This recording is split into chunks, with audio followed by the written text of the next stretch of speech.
तो आनंद लेखनी ब्लॉग में सबका हार्दिक स्वागत है। सबके मंगल भविष्य की कामना के साथ दोस्तों, आज प्रेरणा स्रोत के रूप में मानव जीवन में अनेक प्रकार की विषम परिस्थितियाँ आती हैं, चुनौतियाँ आती हैं और अनेक प्रकार की दुख और सुखों का अनुभव होता है।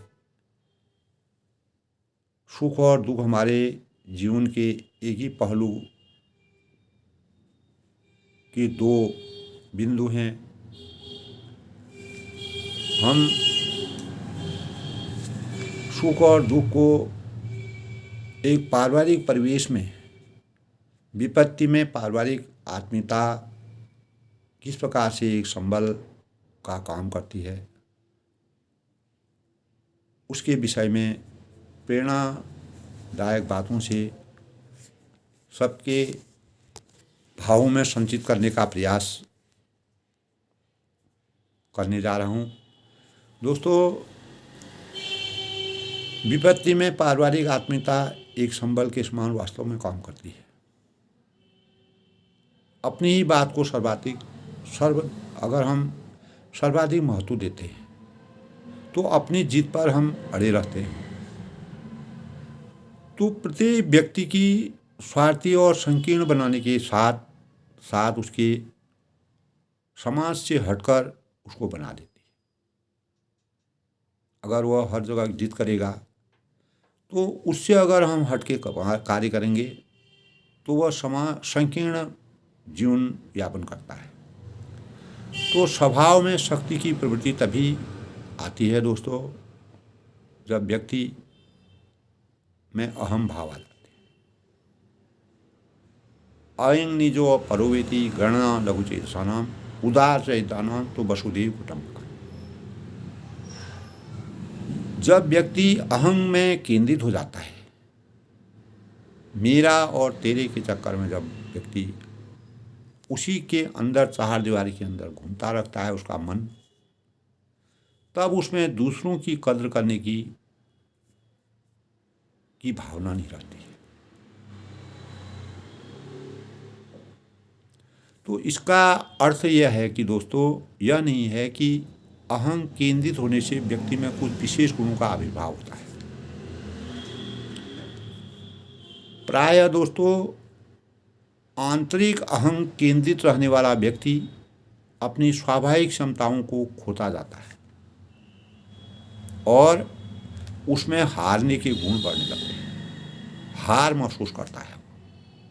जैसे जैसे वह अपने अहं को बढ़ाएगा वह हारमान होता रहेगा, क्योंकि उसको अनेक प्रकार की इस प्रकार की परिस्थितियां सामने आती हैं। तो और उसमें हारने के गुण जब आने लगते हैं तो जीवन के अन्य क्षेत्रों में भी वह इसी प्रकार की अपेक्षा, परिवार में इस नियम को पारिवारिक स्तर से अगर हम देखें तो इसको साकार करते हुए प्रत्यक्ष देखा जा सकता है। अगर हम एक परिवार को लें, छोटे से परिवार को लें, उसमें इस प्रकार के भावों का संचार कैसे होता है। जिद्दी और हठी स्वभाव का जो सदस्य होता है दोस्तों, वह स्वयं को न जाने किन किन कल्पित विशेषताओं से युक्त देखने के का आदि हो जाते हैं। अनेक प्रकार की भावनाएं उसके अंतःकरण में विराजती है। ज्यों ज्यों हम अपने को हठी बनाएंगे, जिद्दी बनाएंगे, तो हमारे अंतःकरण में नकारात्मक ऊर्जा का प्रवेश होगा। तो सर्वप्रथम अपनी प्रतिष्ठा से हाथ धो बैठता है। तो इस प्रकार का व्यक्तित्व, अपनी जो मान मर्यादा है, जो प्रतिष्ठा है, जो उसके पास है, वह भी खत्म हो जाती है। तो दोस्तों, अगर हम पारिवारिक प्रजातंत्र में उसकी भूमिका का अगर गूढ़ता से उसके भाव को अपने अंतःकरण में केंद्रित करें तो घर के अन्य लोग समझते हैं कि वह सदस्य अपनी ही बात पर अड़ जाएगा। उससे सब डरने लग जाते हैं, सब उससे दूरी बनाने लगते हैं। तो इस कारण उससे कोई परामर्श लेना, किसी प्रकार का भी सुख दुख है, कोई अपेक्षा है, कोई नई बात है, उसे नहीं कर पाता। ये परिवार के स्तर में होता है। परिवार में मान लो 4 सदस्य हैं, 4 में एक व्यक्ति अगर इस प्रकार का होता है, जो जिद्दी स्वभाव का है, जो किसी की नहीं मानता है, सबसे अलग रहता है, अपनी बात को करता है, तो वह किस प्रकार से परिवार को रुग्ण कर डालता है। तो वह प्रतिष्ठा धीरे धीरे बाहरी जीवन में भी खोने लगता है। तो हमारे अंतःकरण की जो चीज़ें हैं दोस्तों, हमारे घर में कोई चीज़ होती है वह धीरे धीरे बाहर निकलती है। जैसे हमारे देश में जो दैनिक जो प्रक्रिया देश की चलती है वह विदेशों में भी जाती है। और हमारे जो आज तो थोड़ा दोस्तों मीडिया का वक्त समय है, एक सेकंड में यहाँ की बात कहाँ चली जाती है, पूरे विश्व में चली जाती है। तो एक परिवार, छोटे से परिवार की बात मैं बता रहा हूँ, तो मनुष्य का बहुत कुछ आत्मविश्वास, उसकी प्रतिष्ठा पर भी निर्भर करता है। इसीलिए हमें अपने आत्मविश्वास को, अपने प्रतिष्ठा को मजबूत रखने के लिए आत्मविश्वास को बनाए रखना चाहिए। और कुछ लोग दोस्तों जिस प्रकार से हम बातें कर रहे हैं वह मानते नहीं हैं, और यह जानकर वह ठीक कह सकता है कि धारणा उसकी पुष्ट नहीं हो पाती और परिपक्व नहीं हो पाता है। तो जो आत्मविश्वास का ही एक रूप है दोस्तों, जीवन में जो हमारी प्रतिष्ठा के साथ आत्मविश्वास खो जाने के बाद व्यक्ति की स्थिति हारे हुए जुआरी की भांति हो जाता है। जिस प्रकार दांव में जो है देखो, जब पांडवों ने द्रौपदी को दांव में लगा दिया था तो उनकी प्रतिष्ठा को बहुत बड़ा आघात लगा। तब भगवान कृष्ण को द्रौपदी की लाज बचाने के लिए, इस मर्यादा की रचना करने के लिए और धर्म की स्थापना करने के लिए, धर्म की रक्षा करने के लिए उनको आत्मसात होना पड़ेगा, उनको प्रकट होना पड़ा।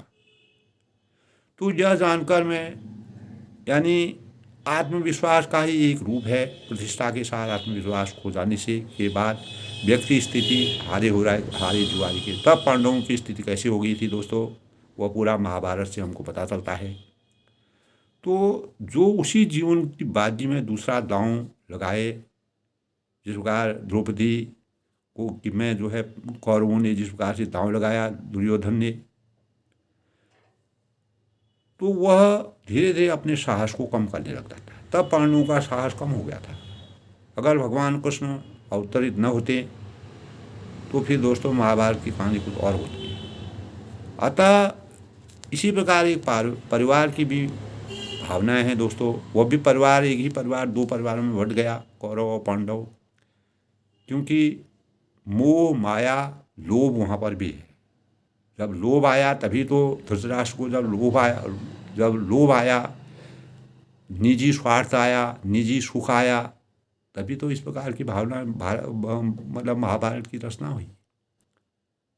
तो दोस्तों गलतियों में भी अच्छाइयों के भाव बनते हैं, इतिहास ऐसे ही बना है। अतः व्यक्ति को अपनी भावनाओं के साथ दूसरों की भावनाओं को समझने और उसका सम्मान करने का अभ्यास डालना चाहिए। हमें बचपन से ही बच्चों को ये सिखाना चाहिए कि दूसरों की भावनाओं को सुनो, अगला क्या कह रहा है, किन भावों से आपको संचित करना चाहता है। उसमें जिस प्रकार चिड़िया होती है, वह अगर किसी मैदान में रहती है, मैदान में जो अच्छे अच्छे जो उसके मतलब की चीज़ें होती हैं उनको चुन के ले जाती है, और उसकी चोंच वहीं पर लगती है जहाँ पर वह दाना होता है। हम नहीं देख पाते हैं, केवल चिड़िया ही उसको देख पाती है। तो अपने मतलब की बातों को चुन के वह ले जाती है, अपना भरण पोषण करती है। तो इसी प्रकार हमारा परिवार है। परिवार में जो अच्छे भाव हैं, अच्छे गुण हैं, विपत्ति का सामना किस प्रकार किया जाता है, विपत्ति में कैसे हमको अपने को सजो कर रखना चाहिए, विपत्ति में हम क्या खा रहे हैं, कैसे अपने जीवन को यापन कर रहे हैं, किस प्रकार से हमने अपने भावों को आगे बढ़ाना चाहिए, कैसे अपने परिवार को सजा के आगे बढ़ाना चाहिए। इन भावों का ध्यान रखना प्रत्येक सदस्य को बहुत ही नितांत आवश्यक है। अगर हम एक रोटी भी सब खा रहे हैं तो बाहर के लोगों को ये पता नहीं होना चाहिए हमारे घर के अंदर क्या हो रहा है, क्योंकि विपत्ति का सामना करने से हमारी गहराइयाँ बढ़ती हैं, हमारे अंतःकरण में अनेक प्रकार के सुविचार आते हैं, और हम जमीनी स्तर से हर चीज़ का ज्ञान हमारे अंतःकरण में होता है। यह हमारे लिए एक बहुत बड़ा वरदान है। तो यह गुण परिवार की जीवनशाला में जिसका पाठशाला होती है, उसी प्रकार परिवार की भी जीवनशाला होती है, में आसानी से सीखा जा सकता है। हम इन भावों को सीख सकते हैं कि विपत्ति में पारिवारिक आत्मीयता किस प्रकार से संबल का काम करती है, और छोटी मोटी भूलों का अगर हम गंभीरता से अगर प्रायश्चित या दंड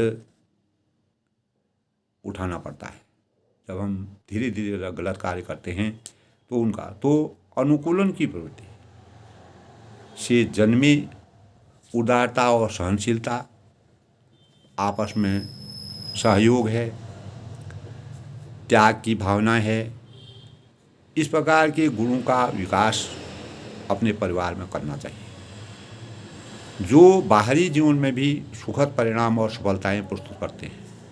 अगर हम अंदर से मजबूत होंगे तो बाहरी जीवन भी हमारा, बाहर से कोई हमको नज़र से नहीं देखेगा। तो अपने परिवार की बातें हम किस सुख में या कुछ दुख में जी रहे हैं वो अपने तक ही सीमित रखें तो वह ज़्यादा अच्छा है।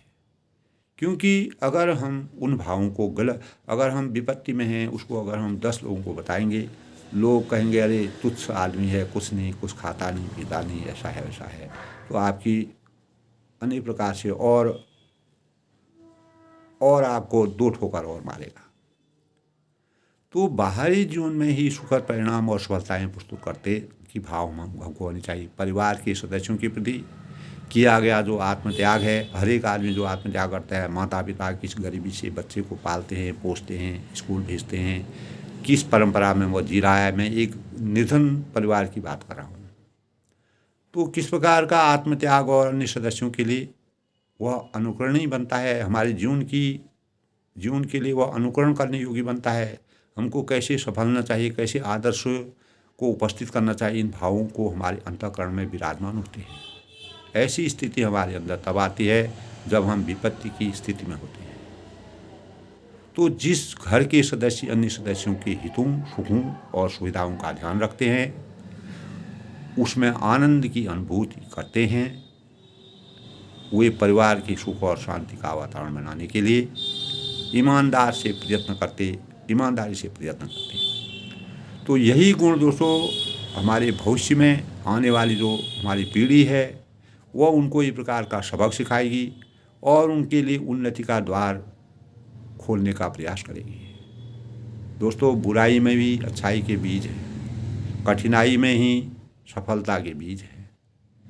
तो एक व्यवस्था, एक क्रम में रहने वाले लोगों में अनुशासन की भावना होती है, और परिवार समाज की इकाई है, वह जानता है समाज की सुव्यवस्था और सुख शांति उसके सदस्यों के अनुशासन में कूट कूट कर भर जाती है। निष्ठा और स्वाध्याय उनके अंतर में आता है। परिवार में भली भांति हम हर प्रकार की वेदना को सीख सकते हैं, क्या अच्छा है क्या बुरा। दोस्तों, एक किसान होता है, वह एक एक बीज करके इतने बड़े अन्न का भंडारण करता है। इसी प्रकार परिवार का एक एक सदस्य परिवार का आधार होता है।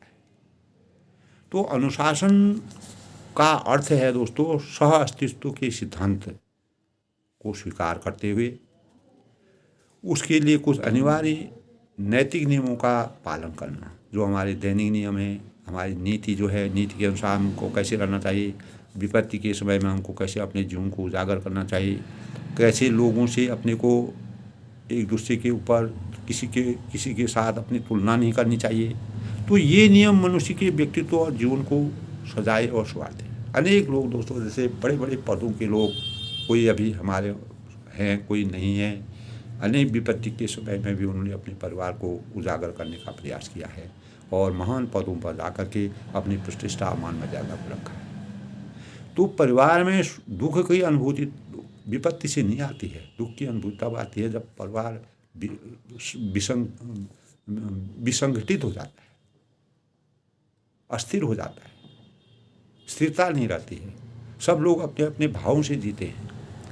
तो घर के सभी सदस्यों में अनुशासन की भावना होनी चाहिए और बच्चों में भी यह गुण हमको डालने का प्रयास करना चाहिए। यद्यपि दोस्तों आज कोई भूखा नहीं मर रहा है। हमने तो ऐसे ऐसे दिन भी देखे हैं जब एक रोटी के लिए इंसान तड़पता था, ये सच्ची बात है। और मैं अपने ब्लॉग के माध्यम से सबके संज्ञान में लाना चाहता हूँ को विपत्ति के समय में दोस्तों धैर्य धारण करना मानव जीवन का सबसे बड़ा हथियार है। और इसके लिए बड़े सदस्यों को अनुशासन के से विशेष सतर्क रहना चाहिए। जो माता पिता हैं, अभिभावक हैं, अगर कहीं पर आपको परेशानी होती है, दुख दर्द होता है, परेशानी होती है, तो अपने बच्चे के अंदर इस प्रकार के भाव डालें कि वह कभी भी हतोत्साही न हो। तो बच्चों में जीवन की आधारशिला, उपदेश, अच्छे संदेश देना, बड़े लोगों की कहानी सुनाना, उनका जीवन वृत्तांत बनाना, स्वयं के आचरण द्वारा उनके सम्मुख आदर्शों को प्रस्तुत करना, अपने जीवन शैली को बताना कि कैसे हमने अपने जीवन को यापन किया, कैसे मैंने अपने जीवन को बनाया, किस प्रकार से हमने अपने जो हमारे देश के प्रधानमंत्री हैं, जैसे कि वो अभी सुनने में आता है दोस्तों कि वो भी एक बहुत ही गरीब और निर्धन परिवार से संबद्ध थे, लेकिन उन्होंने अपने आत्मविश्वास को, अपने धैर्य को नहीं खोया। आज इतने शीर्ष पद पर बैठ कर के 144 करोड़ देश की लोगों की ये हमारे लिए बहुत बड़ी प्रेरणा का स्रोत है दोस्तों। ऐसे कितने उदाहरण हैं जो पुराने लोग हैं, जो अब्दुल कलाम थे, जिन्होंने कैसा जीवन व्यतीत किया है उसका वृत्तांत बहुत लंबा है दोस्तों। कितने लोग ऐसे हैं, महात्मा गांधी देखिए, आज कुछ लोग उनकी अवहेलना करते हैं, कोई कुछ बोलता है, कोई कुछ बोलता है, लेकिन सत्य की खोज अगर करिए, वास्तविकता को अपने ध्यान के अंदर लाएं, तो दोस्तों उन्होंने भी जीवन में त्याग किया, बलिदान किया, अपने देश को सजाने के लिए उस समय की देश काल परिस्थिति के अनुसार उन्होंने जो प्रयास किए वो अवर्णनीय है, वो हमारे इतिहास में लिखने लायक हैं। तो इस प्रकार के लोगों का अगर हम चरित्र चित्रण और जीवन शैली पढ़ते हैं, स्वामी विवेकानंद महान आत्मा के धनी थे। तो दोस्तों इसी प्रकार जो है आचरण को बनाना परिवार के प्रत्येक सदस्य का कर्तव्य है। तो मेरा कहने का आशय ये है दोस्तों कि सादगी है, समानता है, प्रत्येक सदस्य के परिवार के लिए उत्तरदायित्व बढ़ाना है, प्रेम है, आत्मीयता है, त्याग है, उदारता और अनुशासन बद्धता है। तो इस प्रकार से परिवार में सद्गुणों का समावेश करना और परिवार के सुख दुख और क्लेश से कोसों दूर रखना, चाहे हमारी कितनी भी विपत्ति हमको आ रही है, किसी को पता ना चले। प्रधानमंत्री ने कभी पहले नहीं बताया था, प्रधानमंत्री जी ने, कि हमारी दशा ऐसी। जब वो शीर्ष स्थान पर पहुँचे तब उन्होंने अपने बारे में बताया कि मेरा जीवन वृत्तांत इस प्रकार का है, और पूरे देश को अवगत कराया। इससे हमको प्रेरणा मिलती है कैसे एक निर्धन परिवार में पला हुआ व्यक्ति इतने शीर्ष पर पहुँचता है, उसके लिए कितने पापड़ बेलने पड़ते हैं, कितनी परेशानियों से गुजरना पड़ता है, कितने भावों से गुजरना पड़ता है, वह हमको प्रेरणा का स्रोत मिलता है। तो दोस्तों आर्थिक अभाव और सामाजिक समस्याओं के होते हुए भी परिवार के सदस्यों में स्थापित स्नेह और आत्मीयता के सूत्र इन विपत्तियों के जूझने की शक्ति हमको प्रदान करता है। इन भावों को अपने जीवन में एक व्यवस्था, एक क्रम और एक अनुशासन की कटिबद्धता को बनाए रखना चाहिए। अपने बच्चों में बचपन से इस प्रकार के भाव डालें कि हम विपत्ति, सुख और दुख में किस प्रकार से अपने जीवन को यापन करेंगे। अगर कभी विषम परिस्थिति भी आ जाती है तो वैसे में हमको कैसे अपने परिवार को संगठित रहना चाहिए। जब दोस्तों हम एक परिवार की सही संरचना करेंगे तब हम एक समाज में कुछ अपने भावों को बता सकते हैं, और समाज को अगर हम बताएंगे, चाहे हम किसी विधि से बताएंगे, अपने भावों को प्रकट करेंगे, तो समाज से ही दोस्तों देश बनता है। तो देश अगर हमारा, हम अपने देश के हर एक नागरिक का ये कर्तव्य है, अपने देश में हमारे देश में जो कार्य हो रहा है उन कार्यों के बारे में, देश की नीतियां हैं, जो भी हमारे हर एक नागरिक का को जो कर्तव्य है, अपने कर्तव्यों का अनुपालन करना चाहिए। अपने देश का हमेशा गुणगान गाना चाहिए और अपने देश की प्रतिष्ठा को हमेशा बनाए रखने का प्रयास करना चाहिए, चाहे हम कैसे भी भावों से करें। कोई काव्य से करता है, कोई रचना करके करता है, कोई सैनिक बन के करता है, कोई किसान बन के करता है, कोई राजनीति करके करता है, कोई आध्यात्म से जुड़ा हुआ है। सब तो दोस्तों ये जितने भी क्रियाकलाप इस संसार में होते हैं सब देश प्रेम से जुड़े हुए हैं। कोई राष्ट्र के निर्माता हैं जो बड़े बड़े शीर्ष पदों पर कार्य कर रहे हैं, वैज्ञानिक हैं, प्रचार प्रसार वाले हैं, मीडिया वाले हैं। तो देश के एक एक कण, आज दोस्तों लोगों में इतनी जागरूकता आ गई है कि एक सेकंड में अगर कहीं कोई घटना होती है पूरे विश्व को मालूम हो जाता है।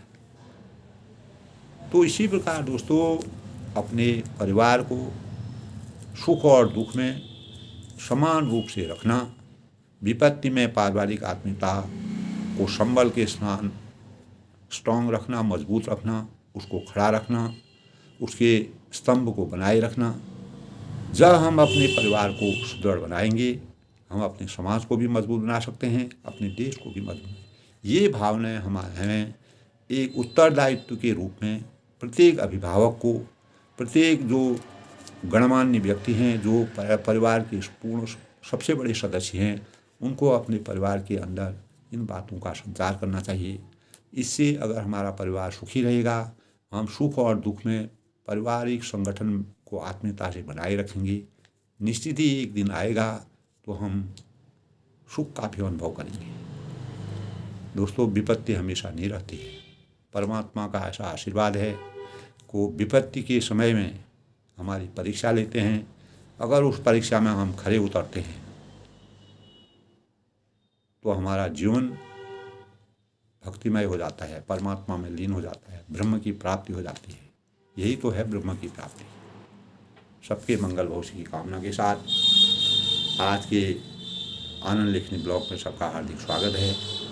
दोस्तों इसी प्रकार मैं प्रेरणास्पद बातों से, अपने भावों से, अपने विचारों से, जो भी मेरा अपना अल्प ज्ञान है उससे सबको अवगत कराते रहूँगा।